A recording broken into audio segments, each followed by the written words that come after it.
फैल गया, क्योंकि सब ने पाप किया। आमीन। आमीन। सो सुने ध्यान से, अभी ज्यादा सुनेंगे तो अच्छा रहेगा मुझे। अभी ठीक है। नाउ सो रीजन क्या है? पहला, क्योंकि लोग मरे हुए हैं, इसलिए हमें उनके पास। सो वो शरीर में तो जिंदा है, लेकिन आत्मा में जिंदा, बॉडी जिंदा है लेकिन अंदर। इसलिए लोग कुकर्म करते हैं, व्यभिचार करते हैं, हत्या करते हैं, चोरी करते हैं, लालच करते हैं, हाँ, और कुकर्म करके भी उसको जान से भी मार देते हैं, क्योंकि वो अंधे हैं, मरे हैं, इसलिए उनको समझ नहीं आता। हम कहते हैं उसने तो इतना बड़ा कुकर्म किया, कैसे कर सकता है? इसलिए क्योंकि बाइबल कहता है वो मरा हुआ है, उसको महसूस नहीं हो सकता। पाप करने के बाद भी महसूस नहीं हो सकता, क्योंकि अंदर मरा हुआ है। अभी देखा आपने कोलकाता में जो घटना हुआ, लोग दोषी ठहरे, इसने ये किया, ऐसे से कैसे कर सकता है? पर बाइबल के अनुसार वो मरा हुआ है। इसीलिए लोग पाप में गिरते महसूस नहीं होता। इतने भारी भारी पाप में लोग क्यों जी रहे हैं? क्योंकि वो मरे हुए हैं। लेकिन इसे हमें बाइबल से देखना है, अगर वो व्यक्ति ऐसा है, ऐसा क्यों है? क्योंकि वो मरा हुआ है। ध्यान देने एक चीज और, परमेश्वर के स्वरूप और समानता में हम बनाए गए हैं, है ना? तो ध्यान दीजिए, परमेश्वर ने हमें बनाया है, हम परमेश्वर के स्वरूप और समानता में बनाए हैं, पाप करने के लिए नहीं। सो पाप में गिरने की वजह से आज लोग सब पाप में गिरे हुए हैं, और पाप ने उन्हें अंधा कर दिया, मार दिया है। इसलिए पाप करने के बाद महसूस नहीं होता है। पत्नी है, बच्चे है, लेकिन फिर भी दूसरा औरत के साथ संबंध है, क्योंकि मरा हुआ है भाई, महसूस नहीं हो रहा है, उसको महसूस नहीं हो रहा है। और मैं ये भी कहता हूं, आज बहुत सारे सेवक और विश्वासी लोग भी गलत संबंध में हैं। पत्नी है, बहुत सारे ऐसे सेवक विश्वासी पत्नी है घर में, लेकिन बच्चे भी हैं, लेकिन ऐसे सेवक और विश्वासी दूसरे औरतों के संबंध में। वो बाइबल तो पढ़ते हैं, बाइबल पढ़ते हैं, प्रार्थना करते हैं, प्रचार करते हैं, लेकिन उनकी आत्मा मरी हुई है, जागी नहीं है अभी तक। डजंट मैटर कि पिता पुत्र पवित्र आत्मा के नाम से आपने बपतिस्मा ले लिया तो आप आत्मा में आपको नया जन्म मिल गया। नहीं, बहुत से लोग कुछ देख कर आते हैं, नया जन्म नहीं होता है, नया जन्म नहीं हो पाता है। इसलिए वो मरे हुए दशा में रहते हैं, खुला नहीं अभी तक पूरा तरह से। इसलिए विश्वासी बनने के बाद भी देखो पाप में गिरता है, उसका अभी तक नया जन्म नहीं हुआ है। अभी भी खैनी नहीं छूटा, बीड़ी नहीं छूटा, सिगरेट नहीं छूटा, और पत्नी को मारना नहीं छूटा, व्यभिचार करना नहीं छूटा, गंदा फिल्म देखना नहीं छूटा, मतलब उसका नया जन्म नहीं हुआ अभी तक। पिता पुत्र पवित्र आत्मा के नाम से बपतिस्मा लिया, लेकिन फिर भी पाप में है, तो अभी तक नया जन्म नहीं हुआ है। अब क्लियर है? आप समझ रहे हैं रीजन क्या है? सो पहला रीजन कि वो पाप में मरे हुए। नाउ सेकंड इफिसी 2:1, चलो उसी के साथ है वो, मैं उसको ऐड नहीं करूंगा। मरे हुए हैं, यहां भी मरे हुए हैं। सो रोमियो 6:23 में हम जाते सीधा, सबको बताइए रोमियो 6:23। एक काम करते हैं, और मेरे भाइयों के पास और बहुतों के पास बाइबल नहीं है, तो अच्छा रहेगा कि हम साथ में पढ़ते हैं ना, अच्छा रहेगा, तो एक्टिव भी रहेंगे थोड़ा सा बोलने से ना, ये जागना है। चलिए मेरे साथ बोलिए, मैं पढ़ूंगा, मेरे पीछे पीछे आप पढ़ेंगे, ठीक है? ये अच्छा है ना? लिसन, मैं थोड़ा जल्दी कर रहा हूं क्योंकि थोड़ा बहुत चीजें हैं, मैं जल्दी से क्लियर करता हूं, जितना होगा पवित्र आत्मा आपकी सहायता करे ना। पढ़िए, क्योंकि पाप की मजदूरी तो मृत्यु है। लंबा हो गया ना? क्योंकि पाप की मजदूरी तो मृत्यु है, परंतु परमेश्वर का वरदान हमारे प्रभु यीशु मसीह में अनंत जीवन है। आमीन। सो पाप की मजदूरी क्या है? जो हम बगार में कमाते हैं उसकी मजदूरी मिलती है ना। सो सुनिए, पाप की मजदूरी भी है, जो पाप करेगा उसको मजदूरी, कीमत, हाँ, इसलिए जो पाप करता है उसको कीमत चुकानी पड़ती है। ना उसके बाद वचन ये कहता है, क्योंकि पाप की मजदूरी मृत्यु है, और इसीलिए कि जो पाप में जो घिरे हुए हैं वो जानते हैं, बाइबल कहता है उसकी मृत्यु क्या है? मजदूरी मृत्यु है। लेकिन इसका उल्टा परमेश्वर का वरदान क्या है? अनंत जीवन है। आमीन। नाउ लिसन, सो हम विश्वासियों के पास वैक्सीन है। किस चीज का वैक्सीन? अनंत जीवन का वैक्सीन। देखना वहां पर क्या है, सुनिए, मैं चाहता हूं आपका दिमाग एक्टिव हो जाए। पाप की मजदूरी, उसका इलाज किसके पास है? अरे नहीं, परमेश्वर के पास नहीं। सुसमाचार देने कौन जाएगा? परमेश्वर। मुझे पता है हमको जाना है भाई। परमेश्वर ने दे दिया, किसको तो दिया ना। ना लिसन, पिता आया क्या क्रूस पर, किसको भेजा? यीशु मसीह कौन था? बेटा। पिता ने किसको भेजा? पुत्र को। ना ना लिसन, जागो, ठीक है। पिता ने किसको भेजा? पाप का इलाज किसके हाथ भेजा? पुत्र के हाथ। हाँ, पुत्र ने इधर जाता हूं, उधर कहां जाऊंगा मैं, इधर ही जाता हूं ना। पिता ने पाप का इलाज पुत्र यीशु मसीह के हाथ में भेजा। पुत्र ने अब एक और पुत्र को दे दिया पाप का इलाज। कौन है वो? अरे हम लोग हैं। बाप ने बेटा को भेजा, बेटा ने बेटा को भेजा। आमीन। सारा आप देते परमेश्वर तो है परमेश्वर। अरे परमेश्वर कुछ नहीं करेगा तुम्हारे बिना, मैं बता दे रहा हूं। आमीन। इवन एक आदमी को चंगाई भी चाहिए, कोई ना कोई होना चाहिए हाथ रखने के लिए।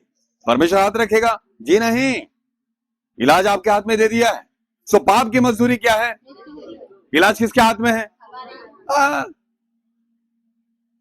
आमीन। इलाज हमारे हाथ में। और वैक्सीन लेके सो रहे आदमी, बंदा मर रहा है वहां पर, समझे आप? सो ये रोमी 6:23 वैक्सीन है, वो मौत नहीं है। वहां पर मृत्यु का मतलब है अनंत मृत्यु, अनंत काल के लिए मृत्यु, अनंत काल के लिए जीवन। देखिए, अनंत काल मौत के लिए जो परिणाम है, जो रिजल्ट भी है, जो वरदान है, वो भी अनंत काल के लिए। आमीन। तो और कंफ्यूज करता हूं आपको। सुनो, कंफ्यूज नहीं करने से आप नहीं सोचो क्या हो रहा है ये। नॉलेज से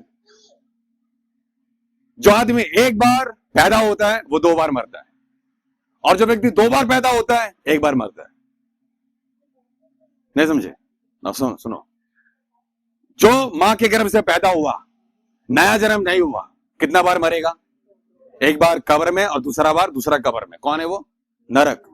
जमीन के नीचे भी और नरक में भी। हाँ लिसन, अब जो 2 बार पैदा हुआ, मां के गर्भ से 1 बार और नया जन्म हुआ 2 बार, है सिर्फ उसका शरीर दफनाया जाएगा, लेकिन आत्मा सीधा कितना बार मरा? अभी ठीक है? ठीक है कि नहीं? समझे ना? बुझले पास्टर से पूछ लेना, हमको देख के जा रहा हूं मैं चिट्ठा बाकी आपका काम है। आमीन।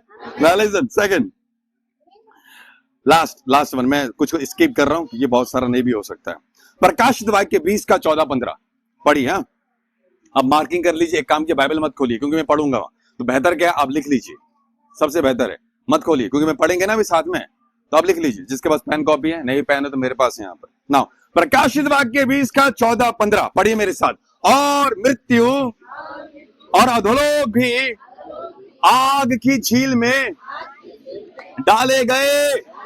या आग की झील तो दूसरी मृत्यु है, और जिस किसी का नाम जीवन की पुस्तक में लिखा हुआ ना मिला, वह आग की झील में डाला गया। हालेलुया। सो सुनिए, मृत्यु, दूसरी मृत्यु से बचाने के लिए प्रभु यीशु मसीह ने हमें भेजा है। आमीन। सो हमें पहली मृत्यु से खतरा नहीं है, पहली मौत से हमें खतरा। अरे शरीर है तो दफनाना तो पड़ेगा ना। सो हमें पहली मौत से खतरा, लेकिन दूसरी मौत से खतरा है, क्योंकि वहां से कोई वापस नहीं आ सकता।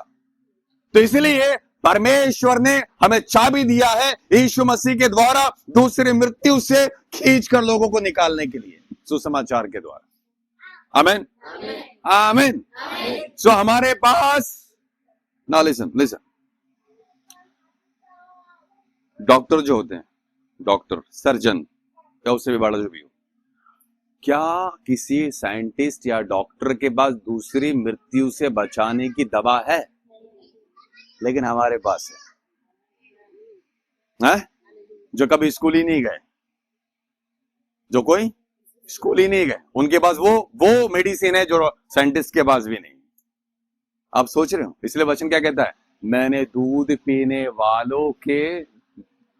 वालों को वो सामर्थ और ज्ञान दिया है, ज्ञान वालों को लज्जित करने के लिए। हाँ, हम जो कर सकते हैं वो कोई और।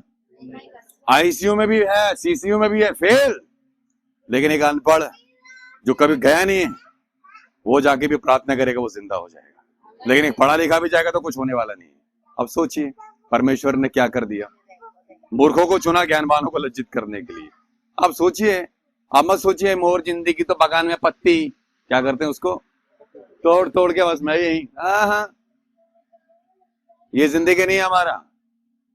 हमें जो अधिकार दिया है आप बोलेंगे होगा, आमीन। सो दूसरी मृत्यु से बचाने के लिए प्रभु यीशु मसीह ने हमें पृथ्वी पर भेजा है। हमारी जिंदगी का मकसद है लोगों को मौत से बचाना, आमीन। सो वचन क्या कहता है कि हमें, अब हम यीशु मसीह में हमने विश्वास किया तो यीशु पर विश्वास करेगा। यदि आपने यीशु पर विश्वास किया तो क्या मिलेगा? जमीन मिलेगा, घर मिलेगा, क्या मिलेगा? दूसरी मृत्यु से बच जाओगे। सो हमें पहली मृत्यु से खतरा नहीं है, दूसरी मृत्यु से खतरा है। लोगों को बचाओ। जब लोगों के पास जाते हैं ना तो उसको बताना है दूसरी मृत्यु के बारे में। सुसमाचार है ये। सुसमाचार सिर्फ यूहन्ना 3:16 में अटक गया है जाकर, लेकिन उसमें भी ये चीज है। क्यों पता है? वहां पर दूसरी मृत्यु के बारे में 3:16 में भी है। कहां पर लिखा है? जो कोई नाश ना हो परंतु अनंत जीवन पाए। वो नाश क्या है? Second death. 3:16 पूरा बताते नहीं लोग, और परमेश्वर प्रेम में लगा अटका देते हैं, बाकी छोड़ते नहीं है उसको। पूरा देना है ना गॉस्पल, वो एंटीडोट है पूरा। आधा दे दिया, आधा छोड़ दिया ना। लिसन, हमारे पास इलाज है। दूसरों को क्या सुसमाचार देना है कि बहन प्रभु तुम्हें दूसरी मृत्यु से बचाना चाहता है। दूसरी मृत्यु, समझे आप? यह है सुसमाचार। यीशु मसीह क्यों आया? उस प्रेम को साबित किया, हमें दूसरी मृत्यु से। हर जगह लिखा है ना। उद्धार का मतलब क्या पता है आपको? उद्धार का मतलब अगर हम देखते हैं उसका नाम है, उसका मतलब है सुरक्षित, बचाया जाना। अरे बचाया जाना किस चीज से? दूसरी मृत्यु से। ये कंप्लीट है वो, आमीन। सो इसलिए हमें लोगों के पास जाना है क्योंकि उन्हें दूसरी मृत्यु से खतरा है, आमीन। इसलिए हमें सुसमाचार सुनाना चाहिए। पहला वो मरे हुए हैं, और दूसरा कि वो अंधे हैं। अब पढ़ते हैं 2 कुरिन्थी 4:4, क्योंकि वो अंधे हैं, क्योंकि वो मरे हुए हैं, और तीसरा क्योंकि वो दूसरी मृत्यु में फंसे हुए हैं, उन्हें निकालने के लिए, आमीन। इसलिए हमें जाना है, लोगों को सुसमाचार देना है। वो दर्द यदि हमारे अंदर नहीं है तो हम एक मरे हुए विश्वासी के समान है कि मेरा घर तो बन गया भैया, दूसरा अगर झोपड़ी में है तो मरे वो नहीं। हमें स्वार्थी विश्वासी नहीं बनना है, आमीन। प्रभु ने हमें बचाया है दूसरों को बचाने के लिए, आमीन, आमीन, आमीन। तो इसलिए हमें जाना है, एनी कॉस्ट एनी हाउ, आमीन। लेकिन जाने से पहले क्या करना चाहिए? सीधा नहीं जाना है सुसमाचार लेकर। जाने से पहले फील्ड वर्क करना है। क्या है वो?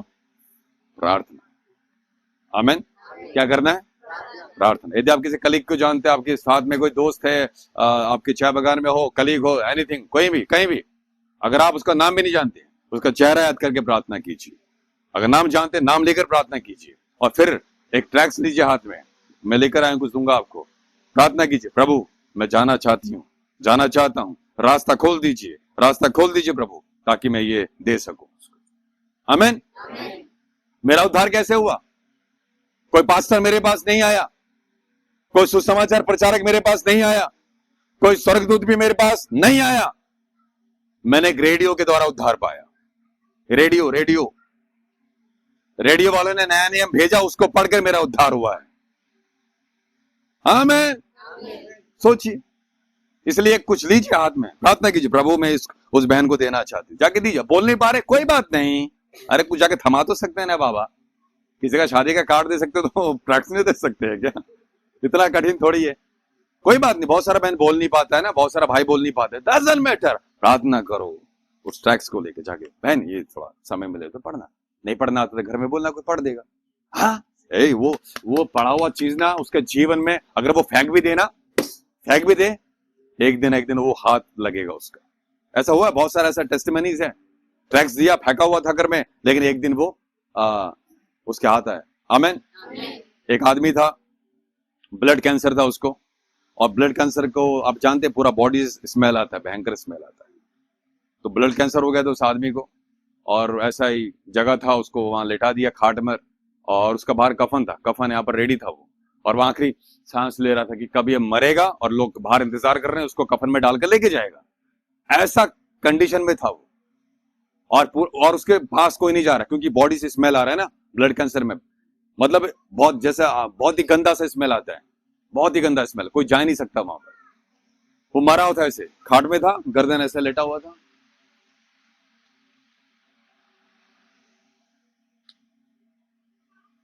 वो मौत देख रहा था अपना, लेकिन उसी समय उसका मां नहीं था, खाली बाप जिंदा था, मां तो बचपन में मर गया।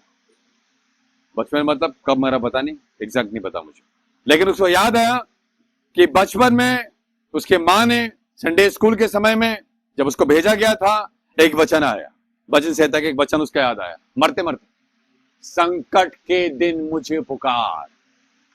आमीन। सिर्फ यही वचन, संकट के दिन मुझे पुकार। और उसने उस मौत की शैया में जहां वो मर रहा था बिस्तर में, वहां पुकारा, हे प्रभु मुझे बचा, यदि तू मुझे बचा लेगा तो ये जीवन में तुझे दे दूंगा। कफन रेडी, बॉक्स रेडी है, लोग इंतजार कर रहे हैं। 1 दिन हो गया, 2 दिन हो गया, 3 दिन हो गए, 4 दिन हो गया, 5 दिन हो गए, 6 दिन हो गए, 7 दिन, मरता ही नहीं है वो। आज पास्टर है महाराष्ट्र में और वो हमारे प्रेस सेंटर आके गवाही देकर गया है, मैं उसकी बात बता रहा हूं। आमीन। सो परमेश्वर का वचन जीवित है भाई। अगर किसी को दे रहे हो ना, फ्लैक्स भी फेंक के भी रखा है, वो मरा हुआ नहीं, जिंदा है, जिंदा है। आमीन। वो एक दिन हो सकता है कि इस तकलीफ में उस दिन उठाकर वो पढ़ ले। आमीन। आप समझ रहे हैं, कुछ ना कुछ दो उसे। मैं कहता हूं, हम जानते हैं कि बहुत भारी कीमत है। भारी कीमत क्या है? जिसने उद्धार नहीं पाया है, वो अंधा है, मरा हुआ है, दूसरी मृत्यु उसके इंतजार कर रही है, मतलब मौत उसके पीछे पीछे कब निकल जाए उससे। लेकिन इलाज हमारे हाथ में है मेरे भाई मेरी बहन। डजंट मैटर आप कितने पढ़े लिखे हैं, नहीं पढ़े लिखे, बोलना आता नहीं बोलना आता है, आप क्या करते हैं, आपके बैकग्राउंड से उसको मतलब नहीं है। आप प्रार्थना करना जानते हैं, इतना काफी है। आमीन। हमारा मकसद है कि प्रभु ने हमें बचाया, दूसरों को बचाना है। आमीन। लेकिन इसलिए मैंने कहा फील्ड वर्क क्या करना, जाने से पहले प्रार्थना करना। एक बहुत बढ़िया वचन आपको देता हूं, यह वचन आपका आंख खोल देगा कि जाने से पहले हमें क्या करना है ना। कुलुस्सी 4:2 पढ़ते हैं, शायद इसमें है कि नहीं, देख लेते हैं। रशा 18 वो होली गोस्ट पढ़िए 4:2, इसमें शायद है नहीं। प्रार्थना में लगे रहो, वाह बढ़िया, और धन्यवाद के साथ उसमें जागृत रहो। इतना ही है, 3 पढ़िए। और उसके साथ ही साथ हमारे लिए हाँ, प्रार्थना करते रहो। आमीन। किस लिए, किस लिए? उसके बाद पढ़ो बहन। कि परमेश्वर हमारे लिए वचन सुनाने का ऐसा द्वार, वाह, कि हम मसीह के उस भेद का वर्णन कर सकें। आमीन। फिर से पढ़िए जरा, 2 से पढ़िए मेरे साथ, आप बढ़िए, मैं रिपीट करूंगा, पढ़िए। प्रार्थना में लगे रहो, मेरे साथ बोलिए, प्रार्थना में लगे रहो,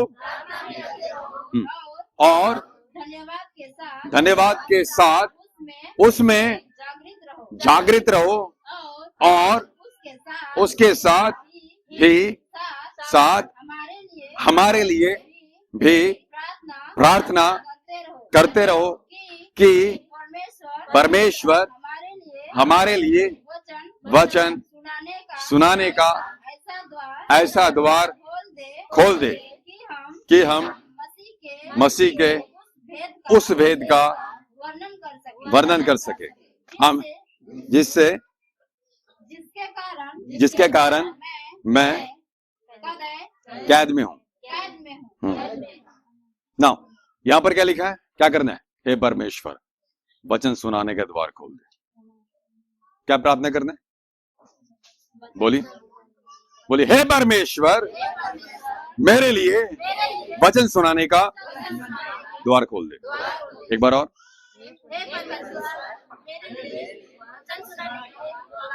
एक बार और।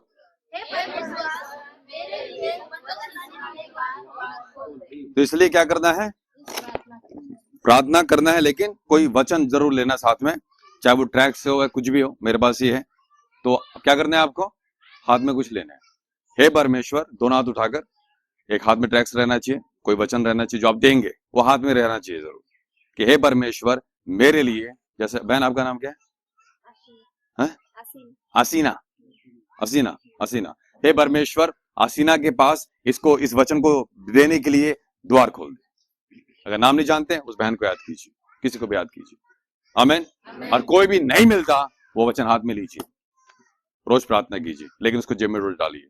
कहीं ना कहीं प्रभु आपको बाजार में हो, कहीं भी हो, देने के लिए आपको अगुवाई करेगा, उसको जाके दे। आमीन।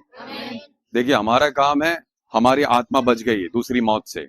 अभी हमारा काम है वैक्सीन लेके नहीं जाओगे क्या? अगर पोलियो वाला बिना पोलियो ड्रॉप के आ जाए, खिलाएगा क्या? कोई वैल्यू है क्या? तो क्या करना? वैक्सीन लेके, क्या है वैक्सीन? परमेश्वर का वचन, सुसमाचार। वैक्सीन जेब में लेके घूमना। आमीन, आमीन। और ध्यान देना, ये वैक्सीन कभी फेल, एक्सपायर, अविनाशी है ये। आमीन। क्या है ये? अविनाशी। आमीन। सो फर्स्ट आपको पता चल गया हमें क्यों जाना है, क्यों जाना है, ठीक है? 3 चीज बता रहा हूं, आपको याद रहेगा। मरे हुए हैं, बोलिए, मरे हुए हैं, अंधे हैं, और दूसरी मृत्यु की गुलामी में है। या फिर दूसरी मृत्यु बोलिए। पहला क्या है? मरे हुए हैं, अंधे हैं, और दूसरी मृत्यु। इसलिए हमें जाना चाहिए। इसलिए आपका परिवार का कोई भी भाई बहन, माँ बाप, कोई भी अगर प्रभु में नहीं है, विश्वास में नहीं है, सोचिए वो, मेरा पापा प्रभु में नहीं है, मेरी माँ प्रभु में है, बपतिस्मा ले लिया, मेरी बहन नहीं है, 3 भाई बचे हैं। तो मेरे 3 भाई हैं, वो 3 भाई, उनका पत्नी, उनके बच्चे, कोई भी प्रभु में, तो मेरा भाई तो जिंदा है, हाय हेलो कर सकता हूँ, चाय पी सकते, लेकिन वो मेरे लिए क्या है? आप समझ रहे हैं? वो है, कर सकते, लेकिन वो मेरे सामने क्या है? मेरी नजर में क्या है? मरे हुए हैं। इसलिए मुझे उनके पास जाने से पहले क्या करना है? प्रार्थना कि प्रभु रास्ता खोल दे। और आप विश्वास नहीं करेंगे, मैंने अपने एक मजला भाई है मेरा, जो तांडव का पूरा भक्त है, वो, उसके लिए मैंने लगभग नहीं तो कई साल प्रार्थना किया है।